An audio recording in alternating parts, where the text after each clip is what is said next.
Governor Abbott declined to say whether he'll sign a law that bans THC products. He's been posting daily all of the ones that he intends to sign into law, so all of the pressure that has been mounted from veterans, Texas public servants, as well as just general stoners, to keep it real, all of that political pressure has led to him not wanting to comment on if he's going to pass this one into law or if he's going to veto it. So the pressure's working for all of the Veto SB3 crowd, including myself. It is actually having an impact, so keep it up. The legislature sent the bill to the governor's desk, but some veterans are now putting pressure on the governor to veto it. The entire existence of this legislation is stemmed from the fact that Patrick is a corrupt ghoul.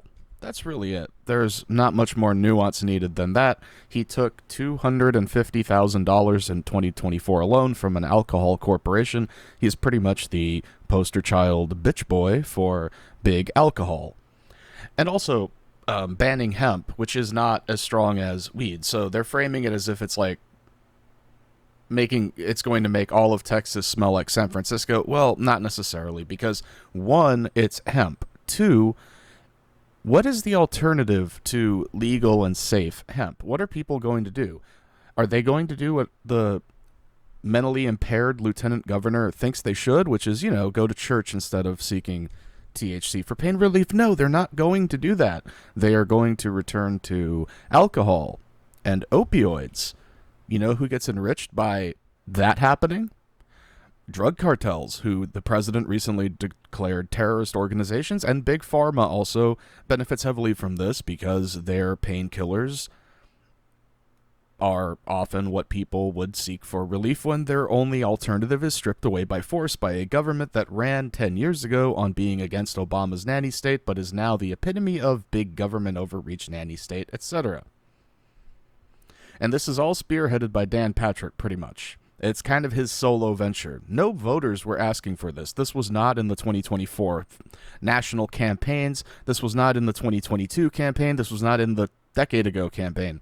This is kind of his own little pet project that he's wanting to put all of his political capital into, and it's not going well. This is the one piece of legislation that the governor won't comment on if he's going to sign it right away. He did that for school discipline reform and other measures that were discussed during this Texas legislative session. Fox 4's Amelia Jones in studio now with a look at some last-minute maneuvering around a bill that has passed. Amelia.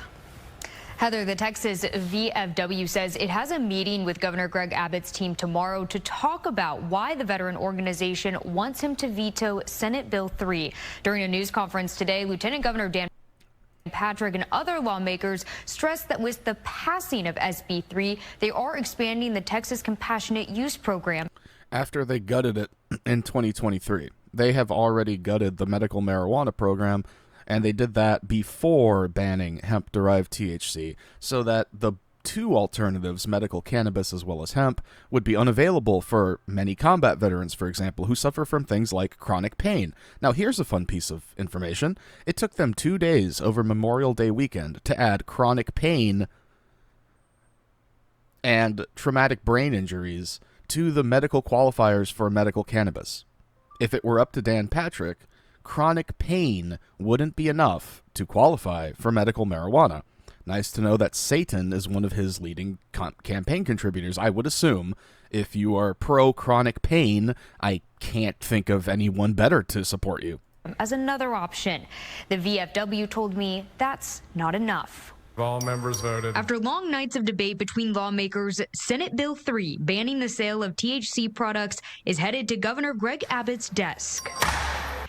They feel so proud of themselves for acting just like the Michelle Obama nanny state that they wouldn't shut up about 10 years ago. That's the part that is infinitely funny to me, is they never stopped talking about overreach just a decade ago when we had the Obama administration.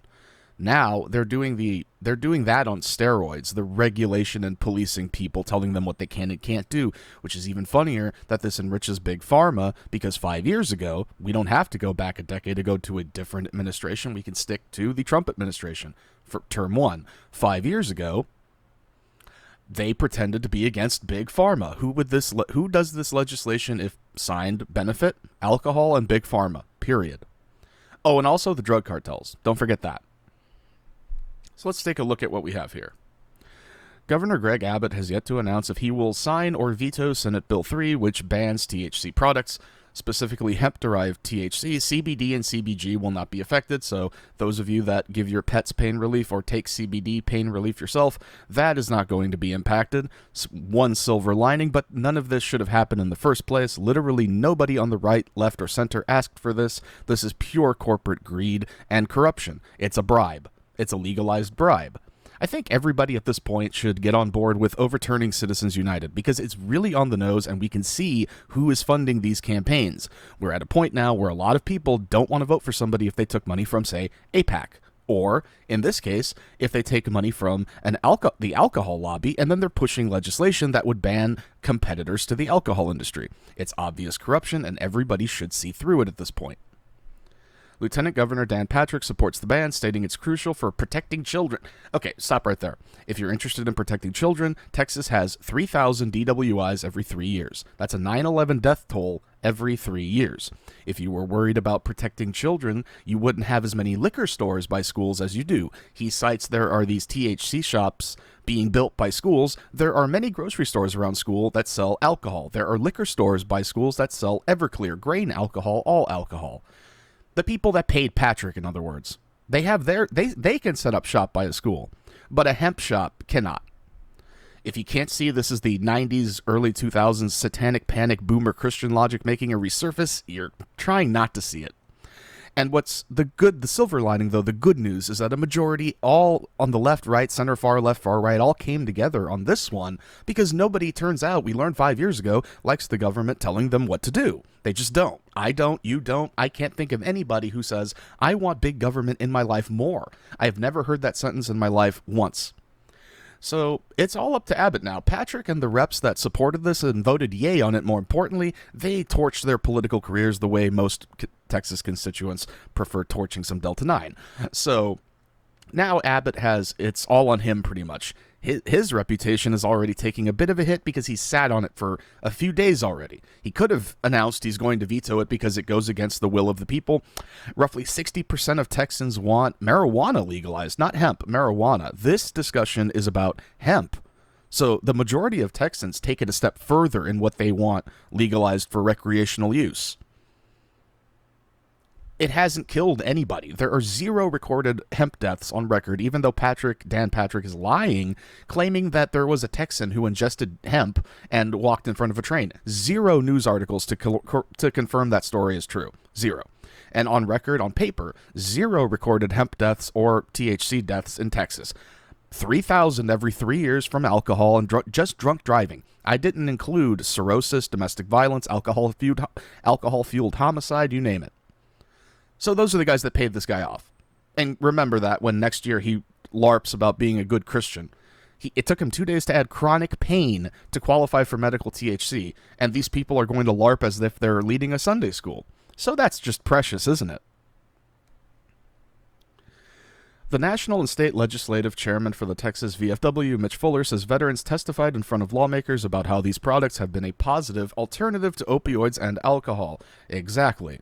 You gotta love a government that sends these people to suffer grievous wounds, and when they come back, the VA is dysfunctional, they can't get the pain relief they need, and when they finally find something that does offer some semblance of relief, you have these fundamental ghouls like Dan Patrick that want to take it away. So I'm going to keep it short here. As a Texan, I think everybody should be united on this. I don't care if you're a MAGA Republican or a woke liberal at this point. For this one, everybody should agree that we should not have big government officials telling us what we can and can't imbibe on our own personal time after a day of working to pay them taxes, their tax-funded salaries.